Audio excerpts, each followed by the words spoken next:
இன்னைக்கு நாம பார்க்க போற ஒரு ஆய்வு உண்மையிலே ரொம்ப ஆழமானது. நமக்கு ஒரு கட்டுரை கிடைச்சிருக்கு. இது ஈவே ராமசாமி, அதாவது பெரியார் பத்தின ஒரு விமர்சன பார்வை. அவருடைய பேச்சுகள்லயும் சரி, எழுத்துலயும் சரி நிறைய முரண்பாடுகள் இருக்குன்னு சொல்லி அதுக்கு ஆதாரங்கள வரிசையா அடுக்குது.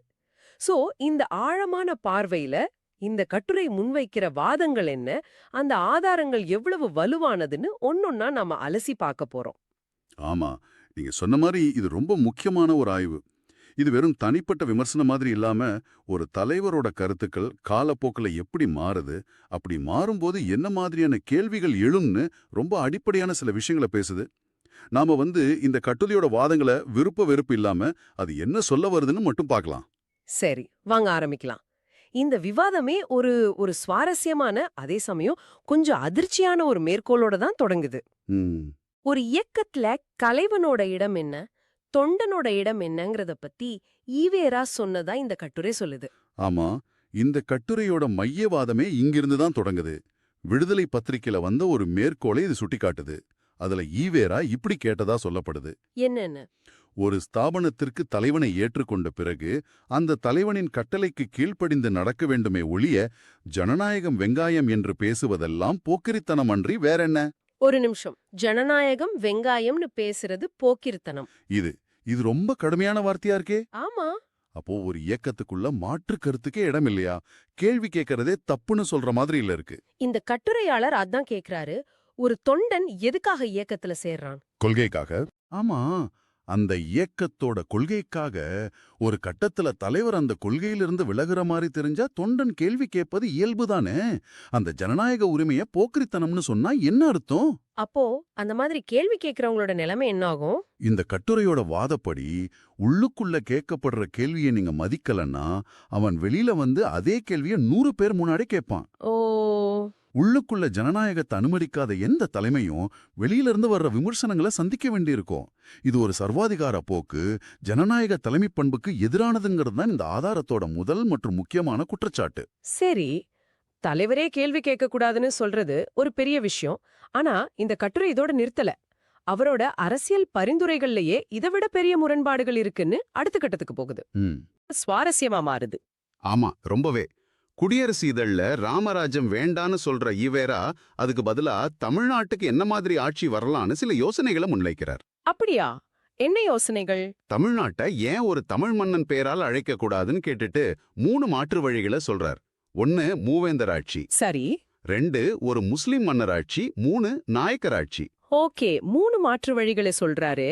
இது ஒரு தெளிவான அரசியல் நிலைப்பாடு மாதிரி தெரியுதே. இதுல எங்க முரண்பாடு வருதுன்னு கட்டுரை சொல்லுது?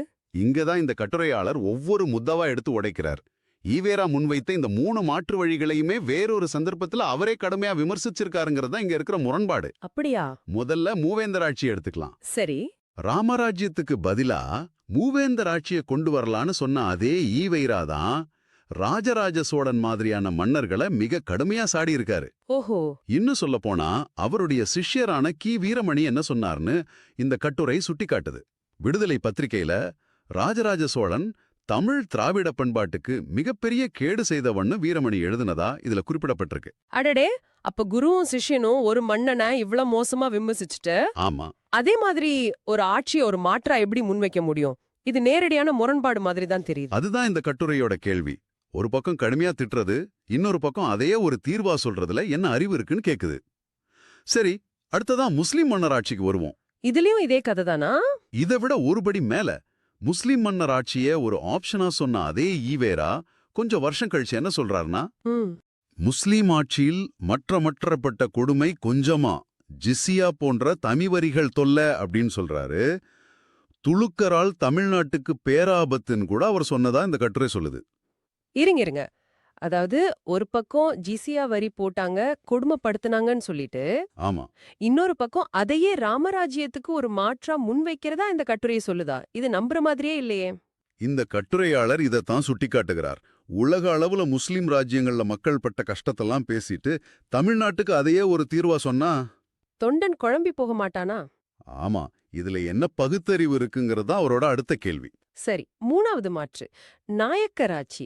இதுலயாவது ஏதாவது வித்தியாசம் இருக்கா? இல்ல இதுவும் அதே மாதிரி முரண்பாடுதானா? இதுல முரண்பாட்டோட சேர்த்து ஒரு சார்பு தன்மை இருந்ததாவும் இந்த கட்டுரை கடுமையா குற்றம் சாட்டுது. சார்பு தன்மையா எப்படி?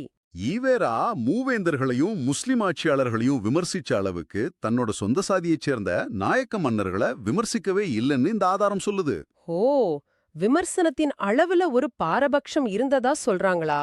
100% கூட விமர்சிக்கலைன்னு இந்த கட்டுரை வாதிடுது. உண்மையில தமிழ் பூஜை முறைகளை சமஸ்கிருதத்துக்கு மாத்துனதுலயும் மூவேந்தர்களை விட அதிகமா பார்ப்பனர்களுக்கு ஆதரவா இருந்ததுலயும் நாயக்க மன்னர்களுக்கு பெரிய பங்கு இருக்குன்னு இந்த கட்டுரை வாதிடுது. அப்படியா? அப்படிப்பட்ட ஒரு ஆட்சிய அவர் சிபாரிசு செஞ்சதுக்கு பின்னாடி ஒரு சாதிப்பற்று இருந்திருக்கலாமோன்னு ஒரு சந்தேகத்தை எழுப்புது. ஆக, இந்த கட்டுரை வரைஞ்சிருக்கிற சித்திரம் என்னன்னா, ராமராஜ்யத்துக்கு அவர் சொன்ன 3 மாற்று வழிகளுமே எப்படி சொல்றது, ஒரு சீரியஸான யோசனைகள் இல்ல. ஆமா, அவை எல்லாமே அவரோட மற்ற பேச்சுகளாலேயே அடிபட்டு போகுது. இது ஒரு மாதிரி எதிர்வினை அரசியல், ஆக்கப்பூர்வமான சித்தாந்தம் இல்லைங்கிற மாதிரி ஒரு தோற்றத்தை ஏற்படுத்துது. மிக சரியா சொன்னீங்க. அதுதான் இந்த பகுதியோட சாராம்சம். இந்த அரசியல் முரண்பாடுகளே ரொம்ப ஆச்சரியமா இருக்கு. ஆனா இந்த ஆதாரங்கள்ல என்ன ரொம்ப யோசிக்க வச்ச விஷயம் ராமனை குறித்த அவருடைய பார்வை.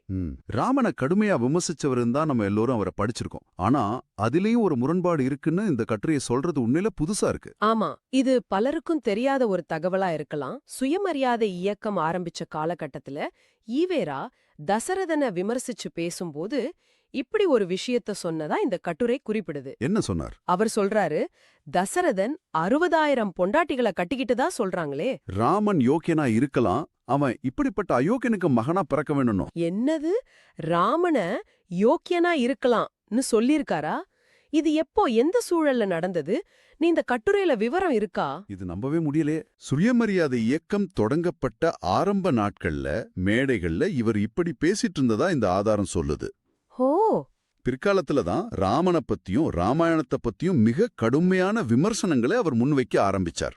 அப்போ ஆரம்பத்துல அப்படி இல்ல. ஆமா, அதனால ராமன் விஷயத்துல கூட அவர்கிட்ட ஒரு தெளிவான நிலையான பார்வை ஆரம்பத்துல இல்ல. இது ஒரு மிகப்பெரிய முரண்பாடுங்கிறது தான் இந்த கட்டுரையாளரோட வாதம். இது உண்மையிலேயே கவனிக்க வேண்டிய ஒரு புள்ளி. ஒரு நபரை பற்றிய கருத்து இவ்ளோ தீவிரமா 180 டிகிரி மாறுறதுங்கிறது.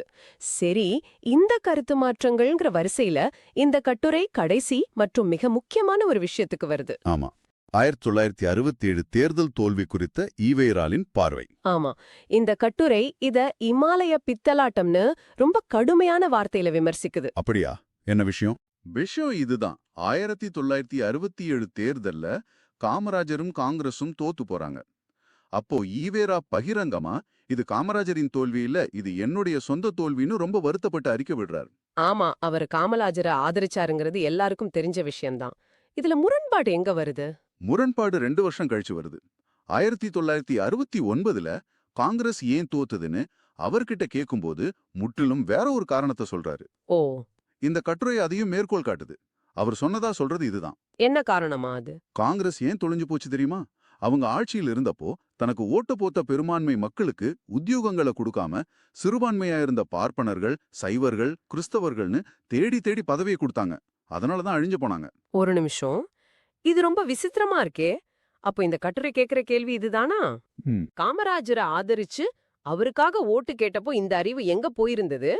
அவர் தோத்ததுக்கு அப்புறம்தான் காங்கிரஸ் சிறுபான்மையினருக்கு ஆதரவா இருந்துச்சுன்னு திடீர்னு ஞானோதயம் வந்ததா? எக்ஸாக்ட்லி.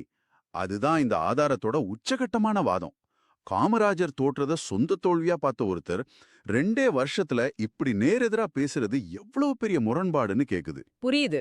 இப்படி மாத்தி மாத்தி பேசும்போது ஒரு தொண்டன் வந்து, ஐயா அன்னைக்கு அப்படி சொன்னீங்க, இன்னைக்கு இப்படி சொல்றீங்க, எது சரின்னு கேட்டா அவனை பார்த்து வாய மூடு, தலைவனுக்கு கீழ்ப்படிந்து நட, ஜனநாயகம் வெங்காயம் பேசாதன்னு சொல்றதா?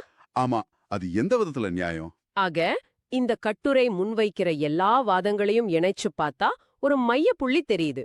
ஒரு தொண்டன் கேள்வியே கேட்கக்கூடாதுன்னு ஆரம்பிச்சு அரசியல் மாற்று வழிகள், ராமனை குறித்த பார்வை, தேர்தல் நிலைப்பாடுன்னு எல்லாத்துலயும் முரண்பாடுகள் இருக்கிறதா அடுக்கி. கடைசியில இதை ஒரு தொண்டன் சுட்டி காட்டினால் அவனை போக்கிரி என்பதா அப்படின்னு வந்து நிக்குது. ஆமா, அறிவுள்ள எந்த தொண்டனும் போயா நீயும் உன் இயக்கமுன்னு சொல்லிட்டு வெளியேறி விடுவான் அப்படின்னு இந்த கட்டுரை ரொம்ப காட்டமாகவே முடிக்குது. சரி, நாம இந்த ஆய்வை ஒரு முறை தொகுத்து பார்க்கலாம்.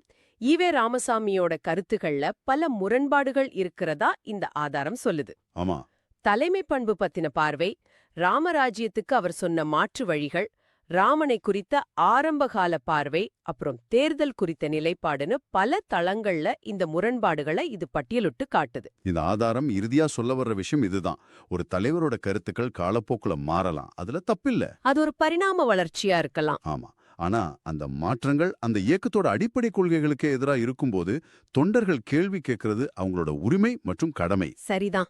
அந்த ஜனநாயக உரிமையை மதிக்காத கேள்விகளை போக்கிரித்தனம்னு முத்திர குத்துற தலைமை ஒரு ஆரோக்கியமான இயக்கத்தை உருவாக்காதுங்கிறதான் இந்த ஆதாரத்தோட அடிநாதம்.